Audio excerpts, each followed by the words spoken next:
Hello good people, কি খবর সবার? তোমাদের প্রতিদিনের ধারাবাহিকতায় আজকেও মার্কেটিং ক্লাস নিয়ে চলে আসলাম তোমাদের মাঝে।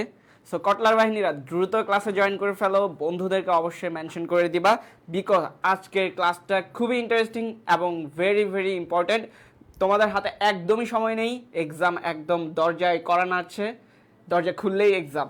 সো তোমাদের আর সময় নষ্ট করার মতো সময় নেই। সো দ্রুত সবাই ক্লাসটিতে জয়েন করে ফেলো এবং বন্ধুদেরকে মেনশন করে দাও, বিকজ আজকে আমরা মার্কেটিংয়ের ফার্স্ট পেপারের লাস্ট চ্যাপ্টার একদম ক্লোজ করে দিব। এর মাধ্যমে ফার্স্ট পেপার আমাদের শেষ হয়ে যাবে, দেন আমরা সেকেন্ড পেপার শুরু করব। সো সবাই দ্রুত জয়েন করে ফেলো, বন্ধুদেরকে অবশ্যই মেনশন করতে ভুলবা না। সবাই একটু বন্ধুদেরকে মেনশন করে দিই ভাইয়া। ওকে, সবাই একটু দ্রুত জয়েন করে ফেলি। সো আজকের ক্লাসটা কিন্তু অনেক চমৎকার হতে যাচ্ছে, বিকজ আজকে আমরা এই চ্যাপ্টারের একদম ইম্পর্টেন্ট টপিকগুলো অ্যান্ড সৃজনশীল প্র্যাকটিস করব। বিকজ তোমাদের অনেকের ভয় থাকে, সবারই কম বেশি ভয় থাকে যে সৃজনশীল কীভাবে লিখবো, বা সৃজনশীলের উদ্দীপকটাই তো বুঝতে পারি না, আমি কিভাবে ধরবো, কোয়েশ্চেনগুলোই বুঝতে পারি না। সো আজকের ক্লাসটাতে আমি A to Z সব ক্লিয়ার করে দিব। এই জন্য তোমাদের সবাইকে শেষ পর্যন্ত থাকতে হবে এবং বন্ধুদেরকে ক্লাসে নিয়ে আসতে হবে। সবাই একটু দ্রুত জয়েন করে ফেলি। ওকে, ইতিমধ্যে অনেকে জয়েন করেছে, so thank you so much. তোমরা যারা জয়েন করেছো তোমরা তোমাদের বন্ধুদেরকে অবশ্যই নিয়ে আসবে। ওকে, আজকে আমরা পড়ব মান ব্যবস্থাপনা, এবং মান ব্যবস্থাপনায় কিন্তু আমাদের একটি ক্লাস ইতিমধ্যে হয়েছে, আজকে হচ্ছে কি ক্লাস 2। আজকে আমরা এর যতটুকু পড়েছি লাস্ট ক্লাসে, এর পরবর্তী অংশ থেকে আমরা কি করব, শুরু করব। দ্যাটস ওয়াই তোমাদের এখনই জয়েন করে ফেলতে হবে, বন্ধুদেরকে নিয়ে আসো, বিকজ পড়া শুরু করে দিলে মাঝখান থেকে কি পড়া বুঝতে পারবে না। এই জন্যই সবারই উচিত দ্রুত ক্লাসে জয়েন করে ফেলা। ওকে, সো আজকে আমরা পড়ব লাস্ট ক্লাসে যেখান থেকে পড়েছিলাম এরপর থেকে। আমরা লাস্ট ক্লাসে পড়েছিলাম যে আমাদের উৎপাদন জনিত কারণে যে মান কমে যায় বা নিম্নমানের পণ্য কেন উৎপাদিত হয়, এবং আজকে পড়ব যে এটার ফলাফলটা নিম্নমানের পণ্য উৎপাদিত হলে আসলে কি হয়। ঠিক আছে, এই ফলাফল। সো আমরা লাস্ট ক্লাসে পড়েছিলাম কি বলতো, আমরা এগুলো পড়েছি না যে মান ব্যবস্থাপনার সার্বিক কি বৈশিষ্ট্য, এগুলো তো তোমরা সবাই জানো তাই না, কি কি বৈশিষ্ট্য। অ্যান্ড হচ্ছে যে আমরা পড়েছিলাম যে পূর্ব শর্তগুলো পড়েছি, মান ব্যবস্থাপনার কার্যাবলী ও গুরুত্ব এগুলোও আমরা পড়েছি। হ্যাঁ, এবং হচ্ছে যে কেন হচ্ছে কি নিম্নমানের পণ্য উৎপাদিত হয় এগুলোও পড়েছি। বাট নিম্নমানের পণ্য উৎপাদিত হলে এর ফলাফল বা রেজাল্টে কী হবে ওইটা আজকে পড়বো। অ্যান্ড আরও কিছু ইন্টারেস্টিং টপিক পড়বো, যেমন বিএসটিআই, আইএসও, এদের কাজ কী, এরা আসলে কারা, এবং এই সংক্রান্ত এই চ্যাপ্টার থেকে কী ধরনের সৃজনশীল আসতে পারে এগুলো নিয়ে আলোচনা করব। সো সবাইকে শেষ পর্যন্ত অবশ্যই ক্লাসে থাকতে হবে। ওকে, সো আমরা এটা কিন্তু লাস্ট ক্লাসে খুব ভালোভাবে পড়েছিলাম যে নিম্নমানের পণ্য কি উৎপাদনের কারণ, তাই না? নিম্নমানের পণ্য উৎপাদনের কারণগুলো আমরা খুব ভালোভাবে পড়েছি, এবং এখান থেকে কিন্তু কোশ্চেন আসবে, এটা আমি আগেই বলে দিয়েছি। সো এটা তোমাদের খুব ভালোভাবে পড়তে হবে। দৈবচরিত কারণ বলতে কি এটা তোমরা সবাই জানো, যে যেই কারণগুলো আমরা নিরূপণ করতে পারি, বা কি যে কারণগুলো আমরা নিরূপণ করতে পারি না, অনিরূপণযোগ্য বা অজানা কারণ। ঠিক আছে, এরপরে দেখো এই যে এটার আন্ডারে কি কি আসে এই পয়েন্টগুলো আমরা জেনেছিলাম, এবং এই যে পয়েন্টগুলো দৈবচরিত কারণ বা অনিরূপণযোগ্য কারণ, যেগুলো কারণে নিম্নমানের পণ্য উৎপাদিত হয়, এইটা কিন্তু ভেরি ভেরি ইম্পর্টেন্ট। এইখান থেকে বা এই টপিক থেকে কিন্তু তোমার সৃজনশীল আসতে পারে। ঠিক আছে, আসতে পারে বলতে এখান থেকে যদি দুইটা সৃজনশীল করে, এক তোমার হচ্ছে যে নিম্নমানের পণ্য উৎপাদনের কারণ এবং এই নিম্নমানের পণ্য উৎপাদন হলে কি ফলাফল, এই দুইটা দিয়েই কোশ্চেন আসবে। ঠিক আছে, এখান থেকে কোশ্চেন হইলেই তোমার এই টপিকটা টাচ করবেই।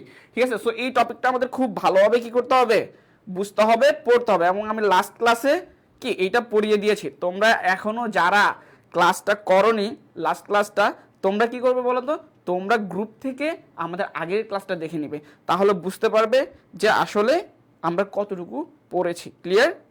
ওকে, সো তোমরা একটু বলো তো ভাই আমাকে ঠিকঠাক মতো দেখা যাচ্ছে কিনা বা শোনা যাচ্ছে কিনা, যেহেতু আমরা এখনো লাস্ট ক্লাস যেখান থেকে শেষ করেছিলাম ওখানে যাইনি। সো তোমরা একটু পড়া শুরু করার আগেই জানিয়ে দাও। ওকে, সো এটা আমরা দেখলাম যে আগেরটা কি ছিল ভাইয়া, যে অজানা কারণ, যে কারণগুলো অনিরূপণযোগ্য, যেগুলো আমরা জানি না যে কেন নিম্নমানের পণ্য উৎপাদিত হচ্ছে।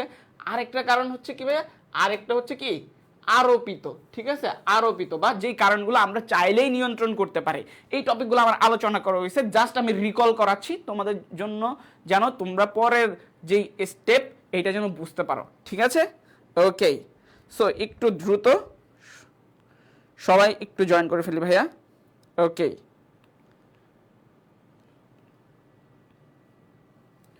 দেন দেখো আমরা এগুলো পড়েছি যে নিম্নমানের যন্ত্রপাতি হলে আমাদের পণ্য কি হতে পারে, মান নামতে পারে বা কমে যেতে পারে, নিম্নমানের কাঁচামাল ব্যবহার করলে হতে পারে। সো এগুলো আমরা সব দেখছি। দেন হচ্ছে কি গতানুগতিক যদি পদ্ধতি ব্যবহার করে, আধুনিক পদ্ধতি না ব্যবহার করে, তাহলে পণ্যের মান কমতে পারে।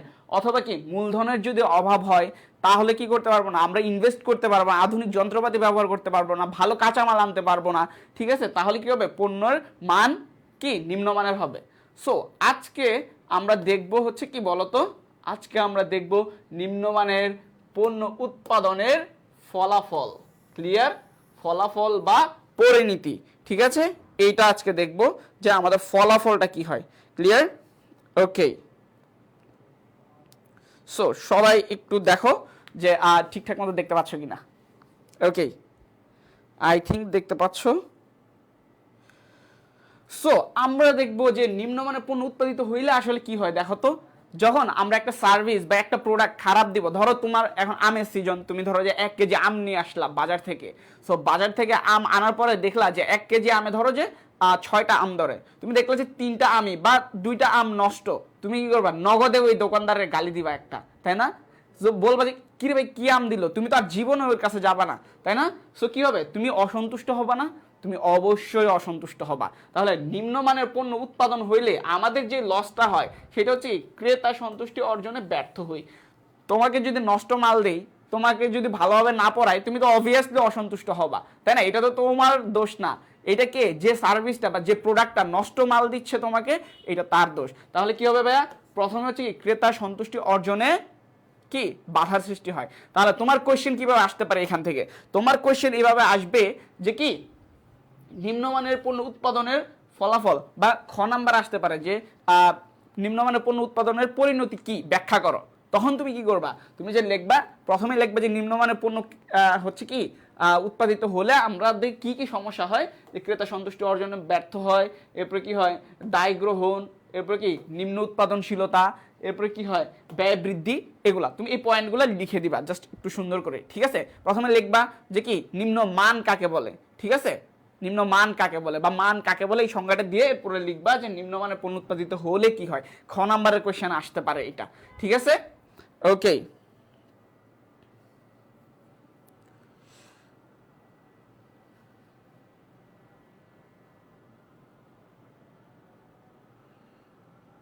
ওকে। সো এরপরে দেখো যে প্রথমে যে সমস্যাটা হয় ক্রেতা সন্তুষ্টি অর্জনে ব্যর্থ বা বাধা, ঠিক আছে। ওকে, এরপরে দেখো দায় গ্রহণ করতে হয়। অবভিয়াসলি তুমি যখন কমপ্লেন করবা যে আমি একটা নষ্ট প্রোডাক্ট দিছি, ধরো তোমাকে একটা ফোন দিলাম, এখন ফোনটা কি হইলো, তুমি আমার থেকে নিয়ে গেলা, দেখলা যে ব্রাস্ট হয়ে গেল, তখন কি হবে, যে এটার যদি কোনো ক্ষয়ক্ষতি হয়, তোমার যদি ধরো যে শারীরিক কোনো ক্ষয়ক্ষতি হয় বা বাসাবাড়ি পুড়ে যায়, তখন এটার দায় গ্রহণ অবভিয়াসলি কাকে নিতে হবে, ওই উৎপাদককে বা ওই যে তোমাকে সেল করছে প্রোডাক্টটা তাকে নিতে হবে। ক্লিয়ার, ওকে।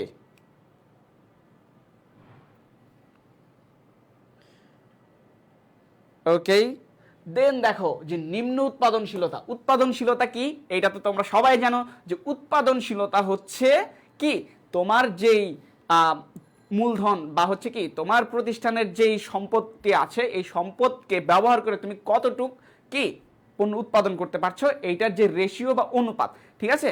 সো উৎপাদনশীলতা বৃদ্ধি পাওয়া কি ভালো লক্ষণ, মানে তুমি সর্বোচ্চ ব্যবহার করতে পারতেছো তোমার যে সম্পদ, প্রতিষ্ঠানের সম্পদকে সর্বোচ্চ বা উত্তম উপায়ে যদি কার্যকরী করতে পারো, তাহলে কি হবে, উৎপাদনশীলতা বৃদ্ধি পাবে। উৎপাদনশীলতা বৃদ্ধি পাওয়া কি একটা ভালো লক্ষণ, যে আমার সম্পদগুলো আবার সঠিক ওয়েতে ব্যবহৃত হচ্ছে। আর নিম্ন উৎপাদনশীলতা মানে কি, তুমি সম্পদ ব্যবহার করতেছো হিউজ বেশি, বাট তোমার উৎপাদন বা ফলাফল হচ্ছে কি খারাপ। ঠিক আছে, উৎপাদনশীলতার সূত্রটা তোমরা সবাই জানো যে কি বলতো, ইনপুট ডিভাইড বাই আউটপুট। এটা তোমরা ফার্স্ট চ্যাপ্টারেই পড়ছো যে উৎপাদনশীলতা, তাই না? উৎপাদনশীলতা এই সূত্রটা তোমরা কে কে জানতা না বলো? ওকে, তোমাদের কোনো সমস্যা হচ্ছে কিনা একটু বলো, তোমরা একটু সবাই জানাও, সবাই একটু জানাও যে তোমাদের কোনো বুঝতে প্রবলেম হচ্ছে কিনা। ওকে, সো এরপরে দেখো যে কি ব্যয় বৃদ্ধি। অবভিয়াসলি তোমার যখন তুমি নিম্নমানের পণ্য উৎপাদন করবা, নষ্ট পণ্য দিবা, খারাপ পণ্য দিবা, তখন তোমার কিন্তু আলটিমেটলি ঘুরে ফিরে কিন্তু তোমার খরচটা বৃদ্ধি পাবে। ঠিক আছে, সো খরচ কিন্তু তোমার কমতেছে না, কি হবে, বৃদ্ধি পাবে। ওকে, দেখো যে কি হয়, ব্যয় বৃদ্ধিটা কিভাবে হয়, প্রতিরোধমূলক ব্যয়, হ্যাঁ, বা প্রতিরোধমূলক বা নিবারণ ব্যয়, এরপরে কি বলে মূল্যায়ন ব্যয়, অভ্যন্তরীণ বিচ্যুতি ব্যয়, বাহ্যিক বিচ্যুতি ব্যয়। এখন দেখো প্রতিরোধমূলক ব্যয় কি কি করতে হবে, তোমার যেন খরচটা না হয়, মানে তোমার যেন নষ্ট পণ্য না যায়, এটার জন্য তোমার কি করতে হবে, যখন আমরা জানি না প্রতিরোধ মানে কি বলতো, যে কোনো ঘটনা ঘটার আগেই তুমি এটাকে কি করা, দমায় ফেলা বা শেষ করে ফেলা। ঠিক আছে, তাহলে প্রতিরোধমূলক বা নিবারণ ব্যয়টা কি হবে, তোমার যেন নষ্ট পণ্য বা নিম্ন কোয়ালিটির পণ্য উৎপাদন না হয় এই জন্য তুমি ব্যবস্থা গ্রহণ করবা। তাহলে কি করতে হবে, তোমার আধুনিক ব্যবস্থা গ্রহণ করতে হবে, এরপরে কাঁচামাল ভালোটা ব্যবহার করতে হবে, ঠিক আছে, মূলধন বেশি করে বিনিয়োগ করতে হবে। সো আলটিমেটলি তোমার কিন্তু খরচ বাড়তেছে। এরপর কি হবে, মূল্যায়ন ব্যয়। তাহলে কি হবে, তুমি মূল্যায়ন ব্যয়টা কি ভাইয়া, তোমার যখন একটা প্রোডাক্ট উৎপাদিত হবে বা তোমার কি হবে, যে তোমার একটা কাজ চলতেছে, এইটাকে তুমি করবা, ভিজিট করবা, পর্যবেক্ষণ করবা, দেখবা যে তুমি যা চাচ্ছিলা তা হচ্ছে কিনা, ঠিক আছে, প্রত্যাশিত। ওকে,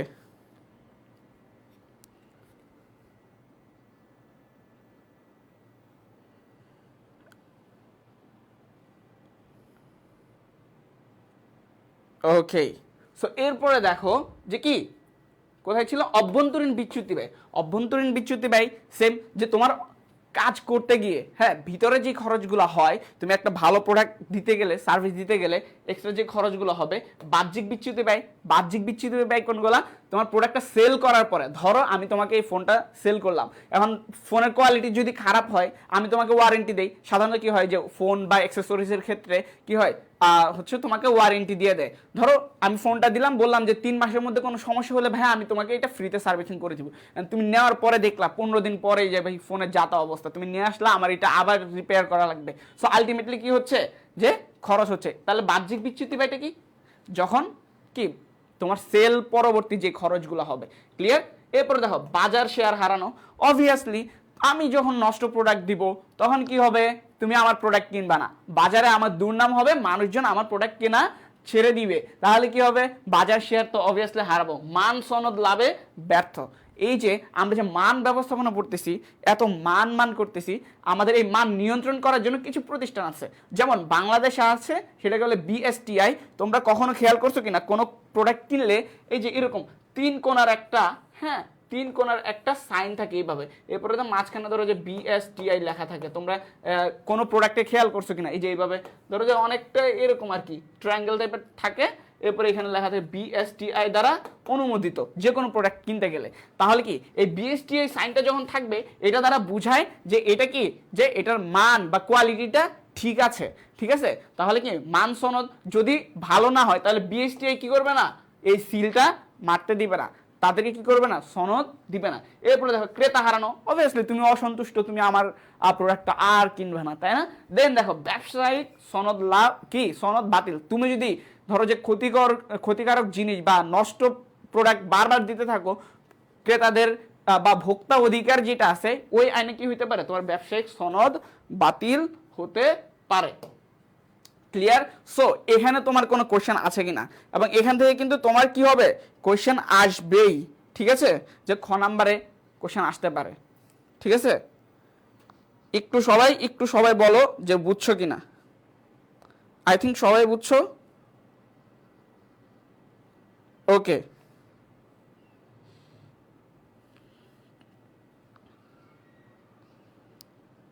সবাই ওকে।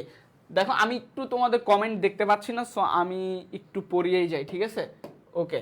দেন দেখো যে নিম্নমানের পণ্য উৎপাদন জনিত খরচ, ঠিক আছে, নিম্নমানের পণ্য উৎপাদন জনিত খরচ, দ্যাট মিনস আমি যে নিম্নমানের পণ্য উৎপাদন করতেছি তাহলে এইটার কারণে আমার কি কি ধরনের খরচগুলো করা লাগতেছে, এইটার পিছনে একটা নষ্ট বা হচ্ছে কি নিম্নমানের পণ্য উৎপাদন করলে কি করতে হয়, আমার এক্সট্রা কি কি খরচগুলা বহন করতে হয় এগুলো আমরা দেখবো। এবং এইটা ভেরি ভেরি ইম্পর্টেন্ট, একটু সবাই কি এটা স্টার দিয়ে রাখবা যে ভেরি ভেরি ইম্পর্টেন্ট, ঠিক আছে।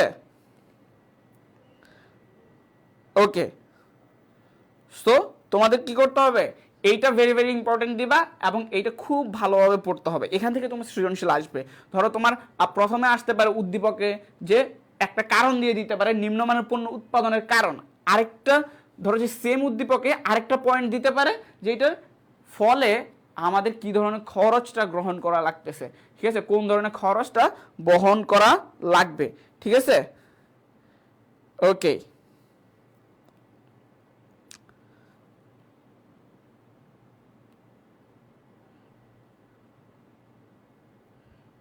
ওকে, সো আমি একটু হয়তো নেটের কারণে তোমাদের কমেন্ট দেখতে পাচ্ছি না, বেসিক্যালি সরি ফর দ্যাট, আমি একটু পড়াই, হ্যাঁ, এরপর আই থিঙ্ক নেট ঠিক হয়ে যাবে।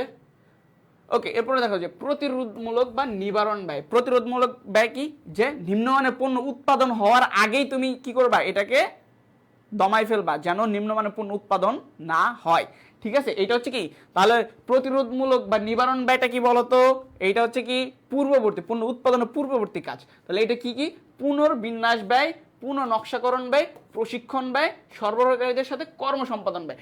এখন দেখো পুনর্বিন্যাস ব্যয় মানে কি, ধরো তুমি একটা ডিজাইন করছো এবং কাঁচামাল আগে সিলেক্ট করছো, তুমি সকল কাজ রেডি করে রাখছো, এরপরে দেখলা যে না আসলে এই প্রোডাক্টে কি হবে না, অতটা মানসম্পন্ন হবে না, তখন তুমি কি করবা, এটাকে পুনর্বিন্যাস করবা, সবকিছু আবার নতুনভাবে তোমার প্ল্যানটাকে সাজাবা, ক্লিয়ার।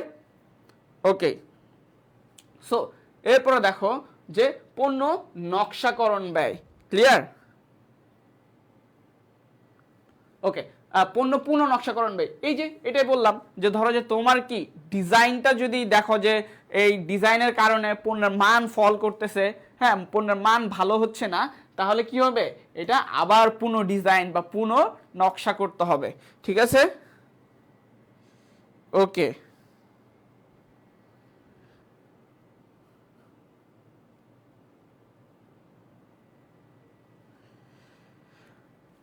এরপরে দেখো প্রশিক্ষণ ব্যয়, ঠিক আছে। প্রশিক্ষণ ব্যয়টা কি, তোমার যারা কর্মচারী বা কর্মকর্তা থাকে, আমরা দেখলাম না নিম্নমানের পণ্য উৎপাদনের অন্যতম একটা কারণ হচ্ছে কি যে অদক্ষ কর্মী, সো অদক্ষ কর্মীদেরকে আমি প্রশিক্ষণ দিয়ে কি করব, দক্ষ করে ফেলবো, তাহলে আর নিম্নমানের পণ্য উৎপাদিত হবে না, ক্লিয়ার। ওকে, এরপরে দেখো যে সরবরাহকারীদের সাথে কর্ম সম্পাদন ব্যয়, এই যে এদের কাজটা কি ভাইয়া, আমরা নিম্নমানের পণ্য উৎপাদনের অন্যতম একটা কারণ জেনেছিলাম যে কি হয়, যদি কি নিম্নমানের কাঁচামাল হয় তাহলে পণ্যটা নিম্নমানের হয়, তাহলে সরবরাহকারী কারা ভাইয়া, যারা আমার সাপ্লায়ার, যারা আমাকে কাঁচামাল সরবরাহ করে, তাহলে সরবরাহকারীদের সাথে কি করতে হবে, এমনভাবে কি করতে হবে, ডিলিং করতে হবে বা তাদের সাথে এমনভাবে কার্য সম্পাদন করতে হবে যেন তারা আমাকে কি করে, ভালো কাঁচামালটা দেয়, তাহলে তোমার কি হবে, যে তুমি তোমার এই খরচটা রোধ করতে পারবা বা নিম্নমানের পণ্য উৎপাদন রোধ করতে পারবা, ক্লিয়ার।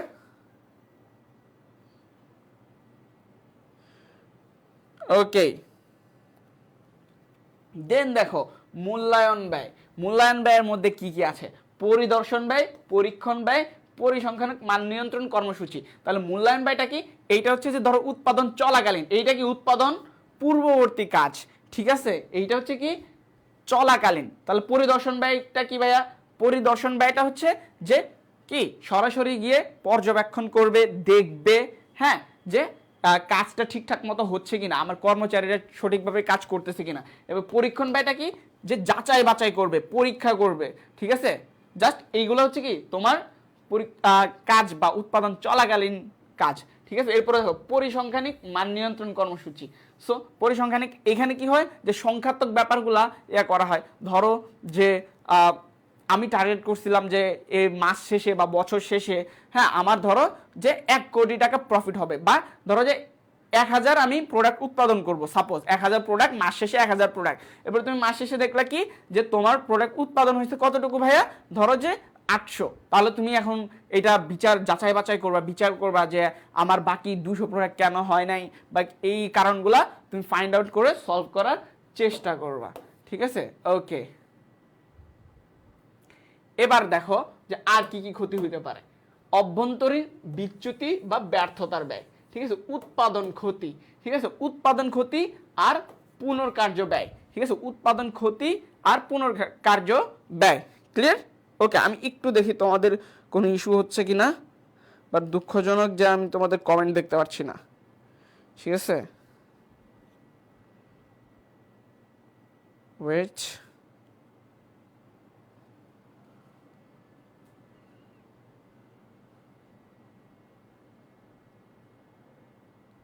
ওকে, বলো তো তোমাদের এখানে কোনো ইস্যু আছে কিনা, তোমরা বুঝতেছো কিনা বাচ্চারা?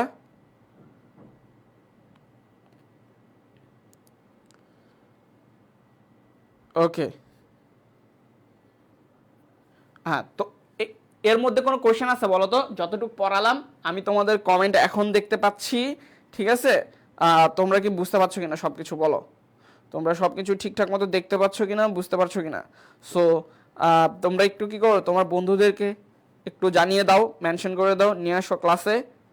বিকজ তোমরা তো বুঝতেই পারছো যে যারা পড়াশোনা করে নাই এতদিন, তাদের কিন্তু ধরা খাওয়ার সময় চলে আসছে। সো কি করতে হবে? প্রচুর পড়াশোনা করতে হবে। ক্লিয়ার? ওকে, সো তোমাদের কোনো কোয়েশ্চেন থাকলে, হ্যাঁ, যদি এর মধ্যে কোনো কোয়েশ্চেন থাকে অবভিয়াসলি কোয়েশ্চেন করে ফেলো। ক্লিয়ার? ওকে, একটু দ্রুত, হ্যাঁ, আমি তোমাদেরকে হচ্ছে যে 1 মিনিট টাইম দিচ্ছি, যে তোমাদের কোনো কোয়েশ্চেন আছে কিনা তোমরা অবশ্যই জানাবে। ক্লিয়ার? ওকে, ওকে, বুঝতেছো? ওকে, ওকে, নাইস। সো তাহলে তোমরা ভাইয়া তোমাদের বন্ধুদেরকে অবশ্যই একটু জানিয়ে দাও, বিকজ এতক্ষণ আমি তোমাদের কোনো কমেন্ট দেখতে পারিনি আসলে নেটওয়ার্ক ইস্যুর কারণে।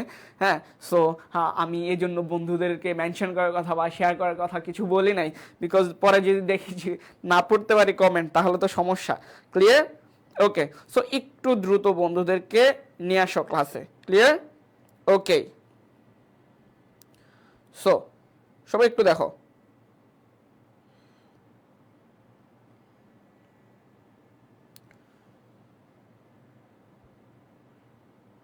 ওকে, দেখো সবাই।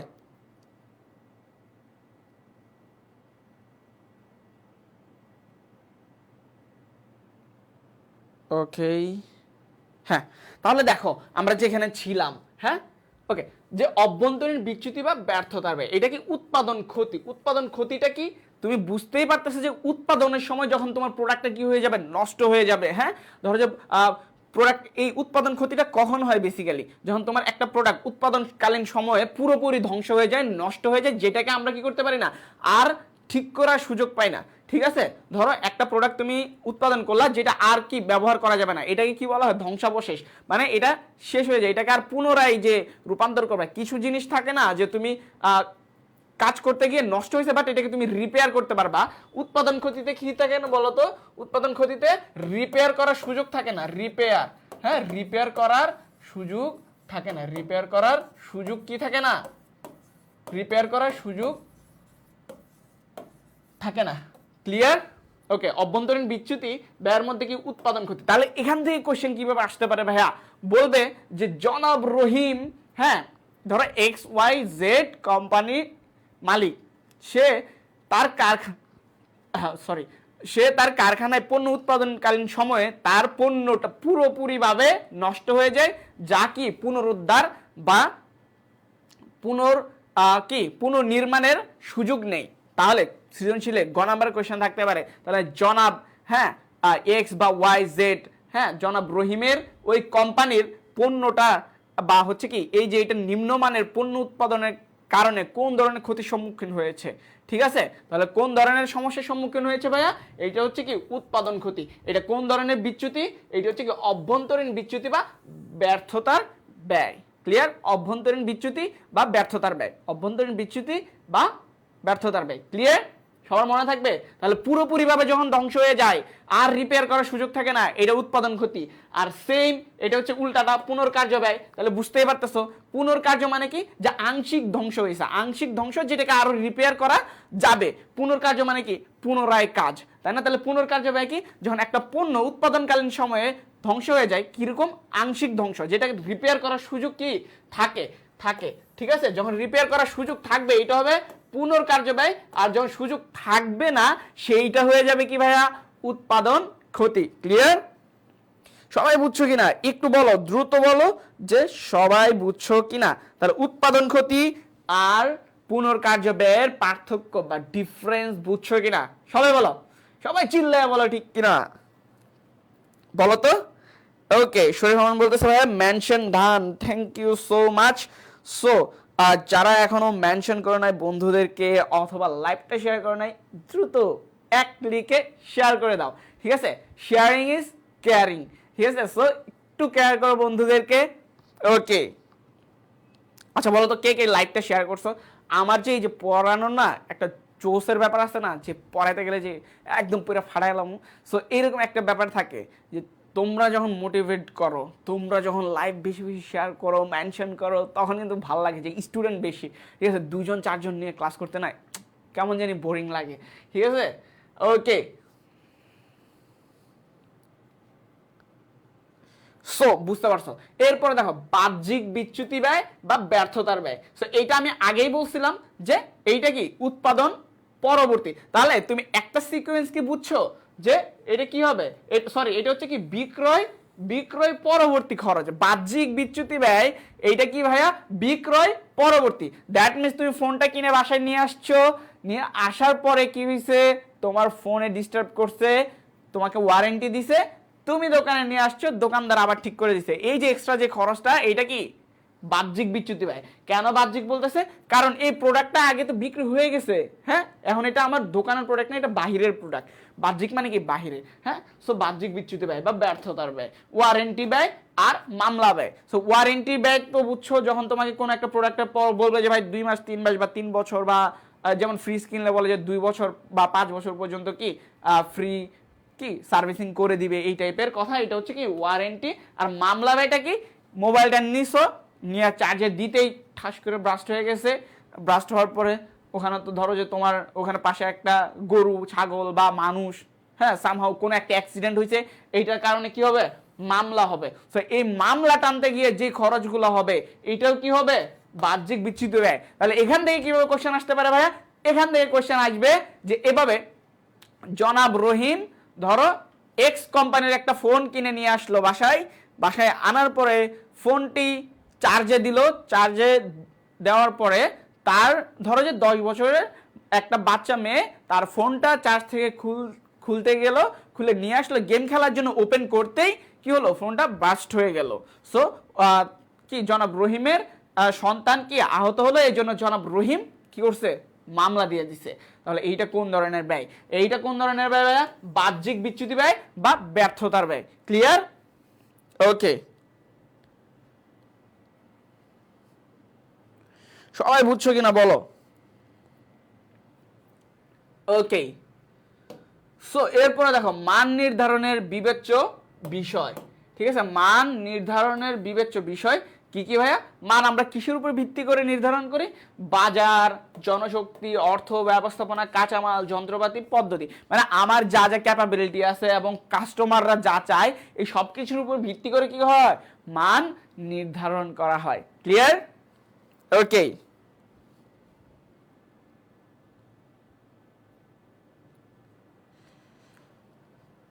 সো আই থিঙ্ক তোমরা বুঝতে পারছো। তোমাদের কারো কোনো কোয়েশ্চেন নাই? যদি কোয়েশ্চেন থাকে অবশ্যই কোয়েশ্চেন করবা। ক্লিয়ার? ওকে, সো এটা নিয়ে আর বেশি কিছু বলার নাই, এক্সাম চলে আসছে তোমাদের। ওকে,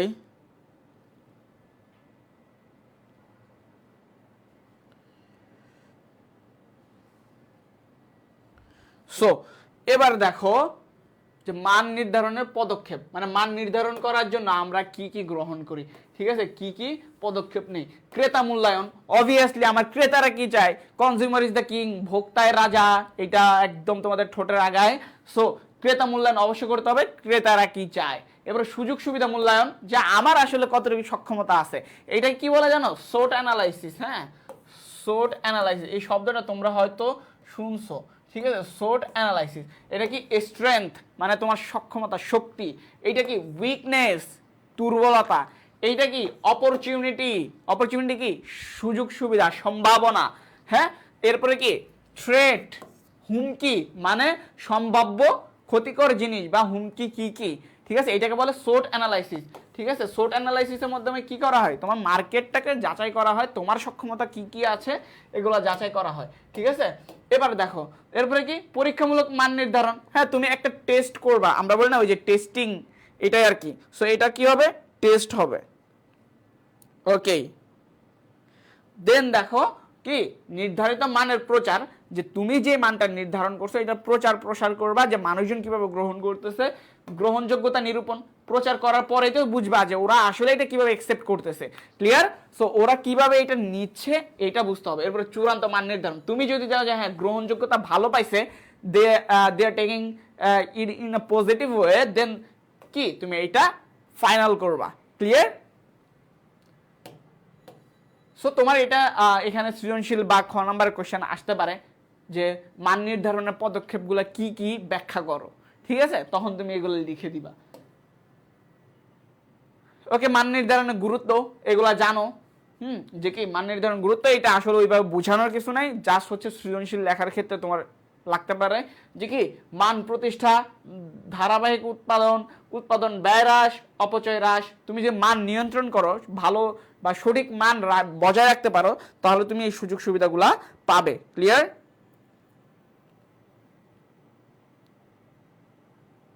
ওকে, দেখো সো কি হচ্ছে বিচ্যুতির কারণ অনুসন্ধান। হ্যাঁ, যে কেন তোমার ক্ষয়ক্ষতিগুলো হচ্ছে এগুলা অনুসন্ধান করতে হবে। ক্রেতা সন্তুষ্টি অর্জন হবে তুমি যদি ভালো মান ধরে রাখতে পারো, ক্লিয়ার। পণ্যের গুণগত মান বৃদ্ধি, উৎপাদন প্রক্রিয়া আধুনিকীকরণ, এগুলো তোমরা সবাই বুঝো, ক্লিয়ার। ওকে,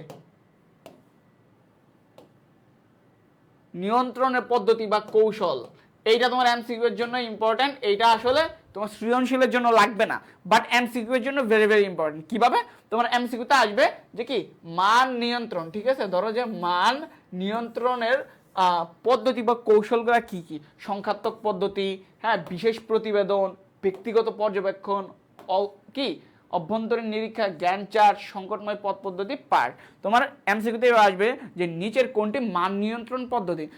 অপশনে ধরো যে পার্ট আছে আর বাকিগুলো নাই, তাহলে কি তোমার এই নামগুলো জানতে হবে। পার্ট কি, হ্যাঁ, পার্ট তোমার ইংরেজিতে এইভাবে লেখা, ঠিক আছে, পার্ট, ক্লিয়ার। সো তুমি জাস্ট এই নামগুলো জানলেই হবে, এইটা থেকে ডিটেলস ব্যাখ্যা দিয়ে কোয়েশ্চেন আসবে না তোমাদের, ক্লিয়ার। জাস্ট তুমি জানবা যে জ্ঞান চার্ট একটা কি মান নিয়ন্ত্রণ পদ্ধতি, ক্লিয়ার, কি নিয়ন্ত্রণ পদ্ধতি, ক্লিয়ার। এরপরে কি অভ্যন্তরীণ নিরীক্ষা, এটা তো বুঝোই যে নিজেদের লোক দিয়ে নিজেদের কাজগুলোকে কি করা, যাচাই বাছাই করা, মূল্যায়ন করা। ব্যক্তিগত পর্যবেক্ষণ, যখন কি করবা ব্যক্তি উদ্যোগে তুমি ব্যক্তিগত পর্যায়ে গিয়ে কি করবা, তোমার হোল যে কাজটা এটাকে তুমি পর্যবেক্ষণ করবা।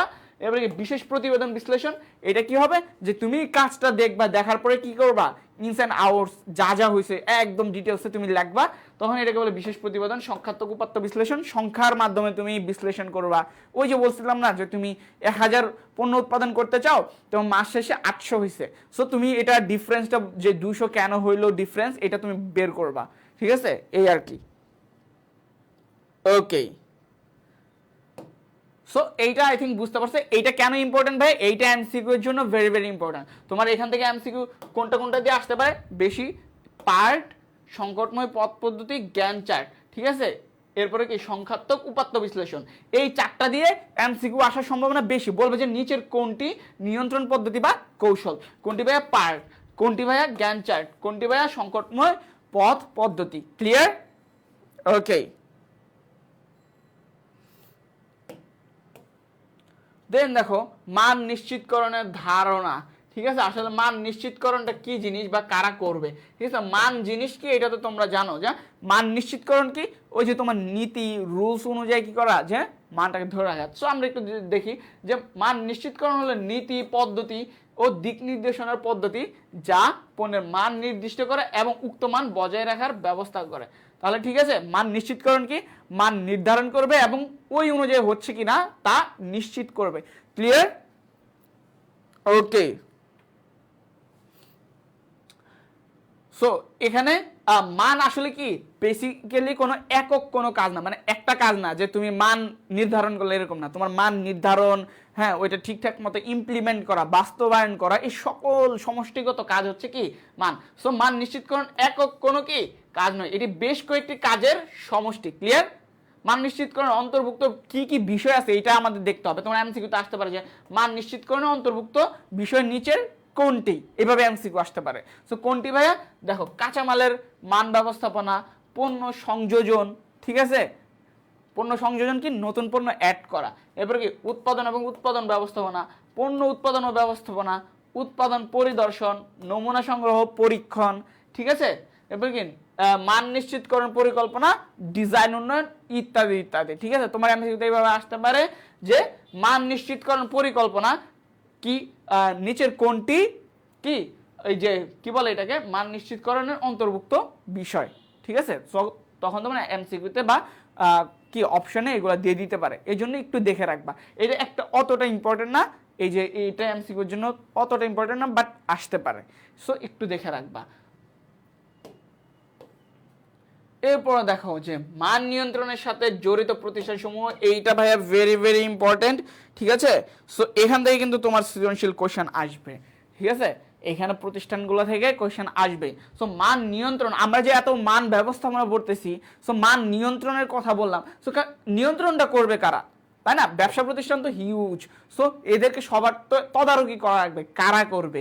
ঠিক আছে, সো মান নিয়ন্ত্রণ করার জন্য বাংলাদেশে যেই প্রতিষ্ঠানটা আছে সেটাকে আমরা বলি কি Bangladesh standards and testing institute, এটাকে বলে কি সংক্ষেপে BSTI। সবাই ক্লিয়ার কিনা? সবাই ক্লিয়ার কিনা একটু বলো। ওকে, সো BSTI ক্লিয়ার। BSTI এর কি কি উদ্দেশ্য ভাই? এদের অনেকগুলো উদ্দেশ্য আছে। বেসিক্যালি উদ্দেশ্য হচ্ছে পণ্যের মান নিয়ন্ত্রণ করা, যেন ভোক্তারা না ঠকে, ঠিক আছে, প্রকৃতির যেন কোনো ক্ষয়ক্ষতি না হয়। ঠিক আছে, সো আমরা দেখি। সো এইটা তোমার এমসিকিউতে আসতে পারে যে BSTI এর পূর্ণরূপ কি? এর পূর্ণরূপ কি ভাইয়া?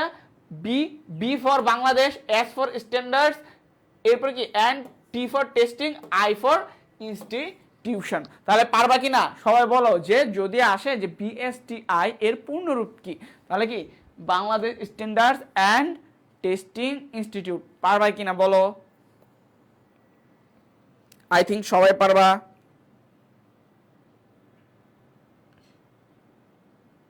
ওকে, ভাই আমাদের সাজেশন কবে দিবেন? এই যে আমি যে ক্লাসে যে পড়ায় বলে দিচ্ছি যে এই টপিকটা ইম্পর্টেন্ট, চ্যাপ্টার ওয়াইজ সাজেশন কিন্তু এখানে হয়ে যাচ্ছে।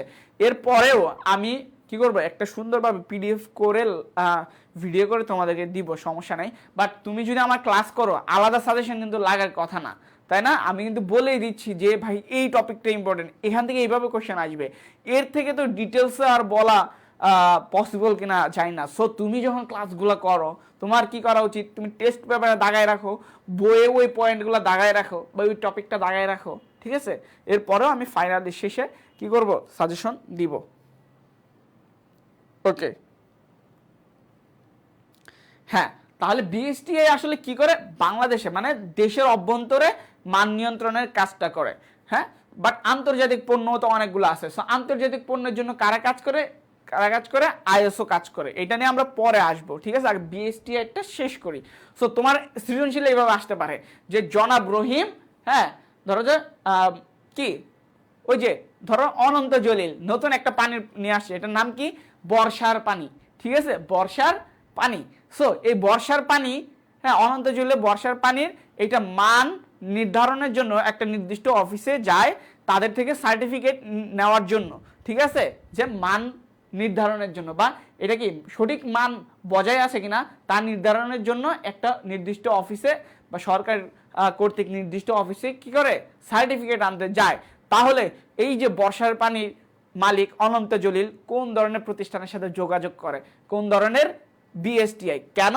দেশের অভ্যন্তরে মান নিয়ন্ত্রণের জন্য কারা কাজ করে ভাইয়া? বিএসটিআই। ঠিক আছে, তোমার সৃজনশীল এইভাবে আসবে।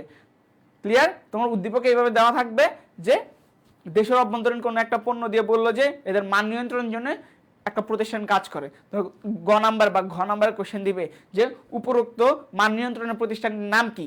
ঠিক আছে, আবার এরকম হইতে পারে যে ধরো একটা আন্তর্জাতিক প্রোডাক্ট, ধরো যে আমেরিকায় উৎপাদিত, ধরো যে জারা ব্র্যান্ডের, ধরো হচ্ছে একদম আমেরিকান যেই রিয়েল প্রোডাক্টটা, এটা জারা ব্র্যান্ডের একটা তুমি পারফিউম ইউজ করবা।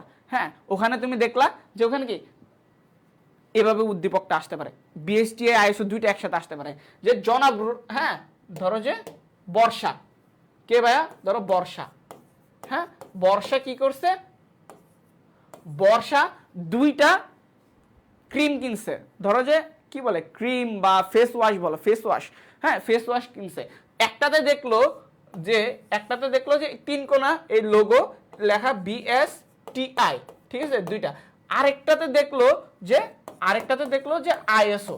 ঠিক আছে, ধরো একটাতে লেখা বিএসটিআই, আরেকটাতে দেখলো আইএসও। তাহলে যে বর্ষার, হ্যাঁ, যে দুইটা ফেস ওয়াশ, তাহলে এই বিএসটিআই এবং আইএসও দ্বারা তুমি কি বুঝতেছো বা এরা কারা, বিএসটিআই এবং আইএসও কি? তখন তোমার কি করতে হবে? ব্যাখ্যা করতে হবে যে বিএসটিআই হচ্ছে যে কি, হ্যাঁ, দেশের অভ্যন্তরে পণ্যের মান নিয়ন্ত্রণের প্রতিষ্ঠান, আর আইএসও হচ্ছে কি আন্তর্জাতিকভাবে মান নির্দিষ্টকরণ বা মান নিয়ন্ত্রণের প্রতিষ্ঠান। ক্লিয়ার? এভাবে সৃজনশীল আসবে ভাই, বিএসটিআই আইএসও থেকে সৃজনশীল আসবে। 22 সালে বোর্ডে আইএসও দিয়ে একটা কোশ্চেন আসছে, ওটা আমি সলভ করাই দিব। ক্লিয়ার? ওকে, সো এদের কাজ, বিএসটি এর উদ্দেশ্য বা কাজগুলো আমাদের জানতে হবে, যেহেতু বিএসটি এর নিয়ে সৃজনশীল লিখবো। সো এটা দেখে নিবা, এটা আসলে বুঝানোর কিছু নাই বেসিক্যালি। সো এখানে আসলে ওইভাবে বলা কিছু নাই। তোমাদের এইচএসসির পরেই কি হবে? অ্যাডমিশন জার্নি শুরু হবে। অনেকের স্বপ্ন কি তোমাদের ঢাকা বিশ্ববিদ্যালয় সহ অন্যান্য পাবলিক বিশ্ববিদ্যালয়। সো তোমরা যারা কি করতে চাও, যে পাবলিকিয়ান হতে চাও, তারা যেন এইচএসসি পর সাথে সাথে ক্লাস শুরু করতে পারো, দ্রুত আমাদের কি টার্গেট ডিউ ব্যাচে ভর্তি হয়ে যেতে পারো। ওকে, যদি তোমাদের ক্লাসগুলো ভালো লাগে আর কি, আমাদের ক্লাসগুলো যদি ভালো লাগে আর কি, ঠিক আছে? ওকে, আই থিঙ্ক খারাপ লাগার কথা না, কারো লাগে কি না বলবা। ওকে, দেন দেখো আইএসও আসলো। তাহলে আমরা কি পড়তেছি বলো তো? মান নিয়ন্ত্রণের প্রতিষ্ঠান। সো মান নিয়ন্ত্রণের প্রতিষ্ঠান, বিএসটিআই হচ্ছে কি দেশের অভ্যন্তরে, আইএসও হচ্ছে কি ইন্টারন্যাশনাল। সো আইএসওর পূর্ণরূপ কি এমসিকিউতে আসতে পারে। সো আইএসওর পূর্ণরূপ কি? আইএসওর পূর্ণরূপ হচ্ছে কি ইন্টারন্যাশনাল অর্গানাইজেশন ফর স্ট্যান্ডার্ডাইজেশন। দেখো আইএসও হিসাবে কি আসার কথা ছিল? আই মানে ইন্টারন্যাশনাল, এস মানে স্ট্যান্ডার্ড, ও মানে অর্গানাইজেশন, তাই না? তাহলে আইএসও কি ইন্টারন্যাশনাল স্ট্যান্ডার্ড আগে আসার কথা ছিল, বাট পূর্ণরূপ করতে গেলে ওটা আগে আসবে। ঠিক আছে, ইন্টারন্যাশনাল অর্গানাইজেশন ফর স্ট্যান্ডার্ডাইজেশন। তোমার এমসিকিউতে আসলে তুমি অবশ্যই ভুল করবা। কিভাবে ভুল করবা? ধরো ওরা ইন্টারন্যাশনাল অর্গানাইজেশন, এখানে দিয়ে দিব অফ। ঠিক আছে, অফ স্ট্যান্ডার্ডাইজেশন। ঠিক আছে, সো এইভাবে কনফিউজ করার চেষ্টা করবে, অথবা এভাবে দিয়ে দিতে পারে স্ট্যান্ডার্ডটা আগে অর্গানাইজেশনটা পরে। এমসিকিউতে এইভাবে দিতে পারে। সো তুমি সঠিকভাবে মনে রাখবে কি হবে? ইন্টারন্যাশনাল কি আইএসও, দ্যাট মিনস কি এখানে আমরা পূর্ণরূপ করতে গেলে ওটা আগে চলে আসবে, আইওএস হয়ে যাবে, মানে ওই যে আইফোনের যে আইওএস থাকে না অপারেটিং সিস্টেম, তো ওই রকম চলে আসবে। তাহলে কি হবে? ইন্টারন্যাশনাল অর্গানাইজেশন ফর, অফ না, কি হবে? ফর। ক্লিয়ার? ওকে, এরপরে দেখো আইএসও নির্দিষ্ট অনেকগুলো মান নিয়ে কাজ করে। ঠিক আছে, এইগুলোর মধ্যে ওকে, এগুলোর মধ্যে আইএসও 9000 হচ্ছে যে অন্যতম একটা মান। ঠিক আছে, এটা হচ্ছে কি এক সেট মানদণ্ড। মানে এই মানদণ্ডগুলো দিয়ে কি হয়, যে ধরো আইএসও 9000, দ্যাট মিনস এরা একটা নির্দিষ্ট লক্ষ্য নিয়ে কাজ করবে। ঠিক আছে, কি আইএসও 9000 হলো কি এক সেট মানদণ্ড, যার ভিত্তিতে প্রতিষ্ঠান পণ্য বা সেবার আন্তর্জাতিক মান নিশ্চিত করে। ঠিক আছে, আইএসও 5টি সনদ দ্বারা গঠিত। ঠিক আছে, গঠিত। ঠিক আছে, কি হবে? তাহলে এমসিকিউতে আসতে পারে যে আইএসও 9000 কয়টি সনদ দ্বারা গঠিত? কয়টি ভাইয়া? 5টি। হাতের আঙ্গুল কয়টি? 5টি। ঠিক আছে, তাহলে আইএসও 9000 হচ্ছে কি 5টি সনদ দ্বারা গঠিত। ক্লিয়ার? আই থিঙ্ক সবাই বুঝছো। তাহলে এই 5টা সনদ কি কি?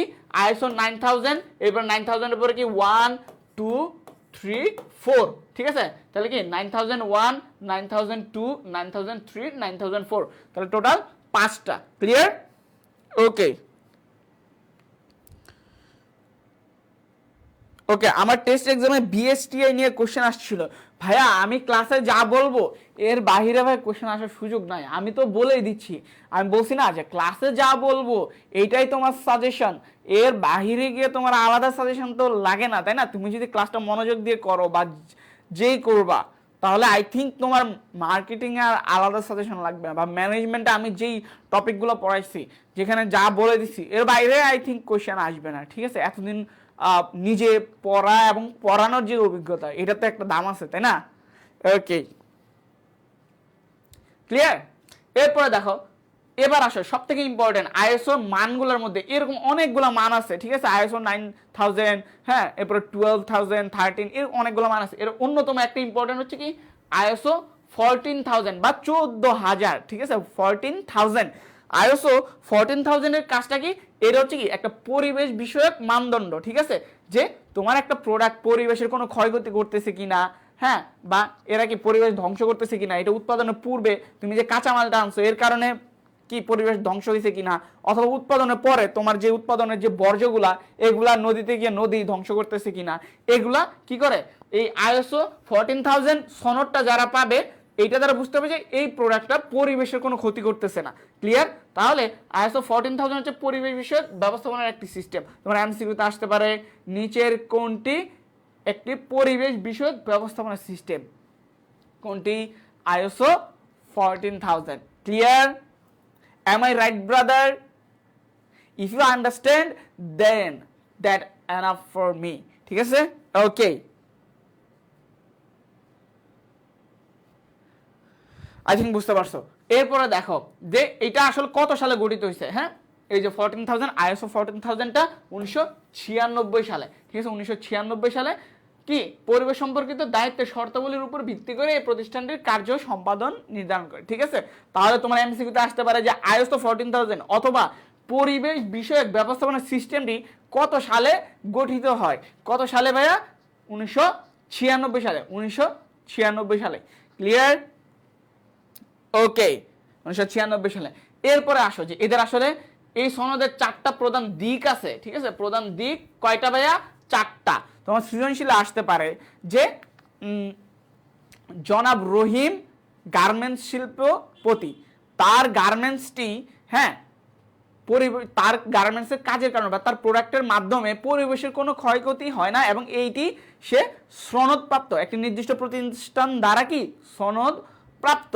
তাহলে কি জনাব রহিম কোন ধরনের সনদ পাইছে, বা কার থেকে সনদ পাইছে, বা কোন প্রতিষ্ঠান থেকে সনদটা পাইছে। তাহলে তোমার বুঝতে হবে যে পরিবেশ কি, পরিবেশের সে ক্ষতি করতেছে না, সে পরিবেশের কি কোনো হ্যাম্পার করতেছে না, ড্যামেজ করতেছে না, এইটা যেহেতু সনদপ্রাপ্ত, দ্যাট মিনস সে কি আইএসও 14000 সনদটা পাইছে, তাই না? কারণ আইএসও 14000 হচ্ছে একটি পরিবেশ বিষয়ক ব্যবস্থাপনা সিস্টেম। তাহলে 4টা দিক কি কি? পরিবেশগত ব্যবস্থাপনার সিস্টেম, দ্যাট মিনস তোমার পুরোপুরি যে কার্যটা, হ্যাঁ, উৎপাদন কার্য দ্বারা কি হবে না, পরিবেশের কোনো ক্ষয়ক্ষতি হবে না। ঠিক আছে, তোমার সিস্টেমের মাধ্যমে, ব্যবস্থাপনার মাধ্যমে, এবার কাজের মাধ্যমে, ঠিক আছে, যেন পরিবেশের কোনো ক্ষয়ক্ষতি না হয়। পরিবেশগত মোড়ক, তোমার প্রোডাক্টের যেই কাভার থাকবে, মোড়ক থাকবে, এইগুলো কি করবে না, পরিবেশের কোনো ক্ষয়ক্ষতি করবে না। ক্লিয়ার? ওকে, এরপরে দেখো জীবনচক্র নির্ধারণ, মানে একটা প্রোডাক্ট উৎপাদন থেকে, আমরা তো জানি যে পণ্যের কি জীবনচক্রের 5টা ধাপ আছে, জানো? এই পণ্যটা উৎপাদনের পূর্বে থেকে শুরু করে শেষ পর্যন্ত, শেষ ব্যবহার শেষ হওয়ার পরেও যেন কি কোনো স্টেজে গিয়ে কি করে, পরিবেশের যেন কোনো ক্ষয়ক্ষতি না করে, এইটা নিশ্চয়তা দিতে হবে। ঠিক আছে, তাহলে এগুলো করলেই, এই 4টা জিনিস নিশ্চিত করলেই তুমি আইএসও 14000 সনদ পাবা। ক্লিয়ার? ওকে, সবাই ক্লিয়ার কিনা বলো? সবাই কি বুঝছো? তাহলে আইএসও 14000 ভেরি ভেরি ইম্পর্টেন্ট, এবং এইটা নিয়ে 2022 সালে সৃজনশীল আসছে। ক্লিয়ার? 2022 সালে সৃজনশীল আসছে, এবং ওই সৃজনশীলটা আমি দেখাবো। তাহলে তোমরা আইএসও বিএসটিআই, আমি বলি এই চ্যাপ্টার থেকে কি কি সৃজনশীলের জন্য ইম্পর্টেন্ট, হ্যাঁ, এটা তোমরা সবাই লিখে রাখতে পারো। বিএসটিআই, আইএসও, এরপরে কি নিম্নমানের নিম্নমানের পণ্য উৎপাদনের কারণ, হ্যাঁ, নিম্নমানের পণ্য উৎপাদনের কারণ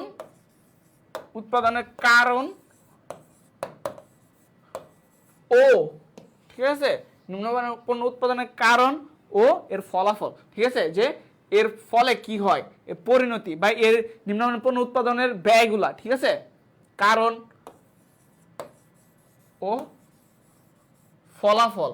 আর কি, নিম্নমানের পণ্য উৎপাদন জনিত ব্যয়, নিম্নমানের পণ্য উৎপাদন জনিত ব্যয়, ক্লিয়ার, উৎপাদন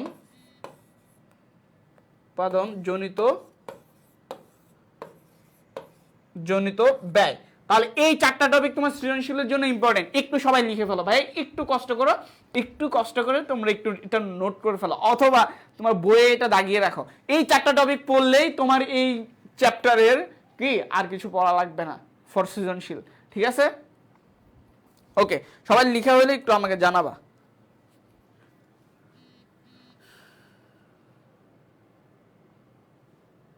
ওকে, আই থিঙ্ক বুঝতে পারছো,